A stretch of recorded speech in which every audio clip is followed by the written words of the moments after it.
안녕하세요, 여러분. 혹시 이렇게 생각해 보신 적 있으신가요? 김치는 발효식품이니까 무조건 건강하다. 과일은 아무리 먹어도 몸에 이롭다. 떡은 전통 음식이니 문제없다. 이렇게 말이죠. 만약 이렇게 믿고 계시다면 정말 큰일입니다. 왜냐하면 이 음식들이 사실은 노년기 건강을 조용히 갉아먹는 주범일 수 있거든요. 통계청 자료를 보면 대한민국 65세 이상 사망 원인 1위가 심혈관 질환, 2위가 암, 3위가 뇌혈관 질환이에요. 그런데 놀라운 건 이 세 질환의 공통적인 원인이 바로 잘못된 식습관이라는 거예요.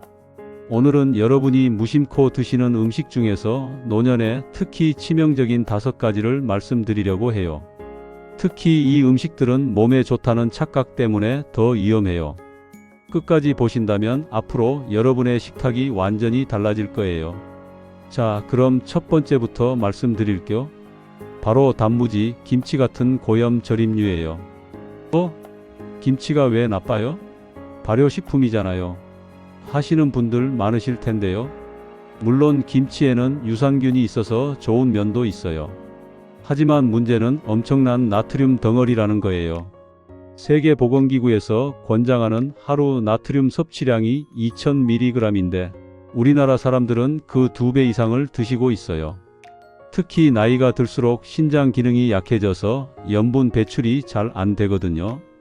그래서 젊을 때와 같은 양을 드셔도 혈압이 더 크게 올라가는 거예요. 실제로 이런 사례가 있었어요. 김치를 건강에 좋다며 매 끼니마다 푸짐하게 드시던 70대 남성분이 계셨어요. 평소에 별다른 증상도 없고 건강하다고 생각하셨는데 어느 날 갑자기 뇌졸중으로 쓰러지신 거예요. 담당 의사가 가족분들께 하신 말씀이 정말 인상 깊었어요. 김치를 절반만 줄였어도 결과는 달라졌을 겁니다. 그럼 어떻게 해야 할까요? 김치를 아예 끊으라는 게 아니에요. 하루 반찬 중에서 절임류는 작은 접시에 소량만 곁들이는 것으로 충분합니다. 그리고 가능하면 저염 김치를 드시거나 아니면 물에 한번 헹궈서 드시는 것도 좋은 방법이에요. 두 번째로 말씀드릴 건 과일이에요. 과일이 왜요? 비타민도 많고 자연식품인데 하시는 분들 정말 많아요. 맞아요. 과일에는 비타민과 식이섬유가 풍부해요. 하지만 자연식품은 무조건 건강하다는 생각은 위험한 착각이에요. 바나나, 포도, 감 이런 달콤한 과일들은 사실상 자연산 설탕 덩어리라고 보시면 돼요. 특히 나이가 들수록 인슐린 분비 기능이 떨어져서 젊을 때와 같은 양을 드셔도 혈당이 훨씬 더 크게 올라가거든요. 67세 여성분 사례를 말씀드릴게요. 이분은 과일을 건강식으로 믿고 하루에 사과, 바나나, 포도를 몇 개씩 드셨어요. 처음에는 자연식품이니까 괜찮겠지 하셨는데 몇 개월 후에 당화혈색소가 위험 수치까지 올라가서 당뇨 합병증이 진행된 거예요. 그분이 하신 말씀이 지금도 기억에 남아요. 과일이 이렇게 독이 될 줄은 몰랐어요. 과일은 하루에 주먹 크기로 2개 이내만 드세요. 그리고 반드시 낮 시간대에 드시는 게 좋아요. 저녁에 드시면 밤새 혈당이 높게 유지될 수 있거든요. 그리고 주스 형태로는 절대 드시지 마세요. 통과일로만 드시는 게 안전해요. 세 번째는 떡과 찹쌀 음식이에요. 우리 전통 음식이니까 괜찮을 거라고 생각하시죠? 하지만 떡류는 혈당 지수가 굉장히 높아서 식후 혈당을 급격하게 올려요. 특히 찹쌀은 소화가 잘 안 되어서 위장에 오래 머물면서 속이 더부룩한 증상을 일으키거든요. 나이가 들수록 위산 분비가 줄어들어서 이런 부담이 더 커져요. 명절마다 송편을 좋아하시던 70대 남성분이 계셨는데 송편을 많이 드신 후에 며칠간 소화불량에 시달리셨어요. 병원에서는 위장이 노화된 상태에서 찹쌀은 큰 부담이 된다고 설명해 드렸다고 해요. 떡을 드실 때는 한두 조각만 드시고 반드시 다른 음식과 함께 드세요. 그보다는 잡곡밥이나 현미 같은 걸로 대체하시는 게 훨씬 좋아요. 네 번째는 곱창이나 내장류예요. 가끔 먹는 건데 뭐가 문제냐 하실 수도 있는데 내장류에는 콜레스테롤과 퓨린이 엄청나게 많이 들어있어요. 콜레스테롤은 동맥경화를 촉진해서 심혈관 질환 위험을 높이고 퓨린은 요산 수치를 올려서 통풍을 악화시켜요. 곱창을 즐기시던 60대 남성분 이야기예요. 어느 날 갑자기 엄지발가락 관절이 붓고 극심한 통증에 시달리셨어요. 바로 통풍 발작이었어요.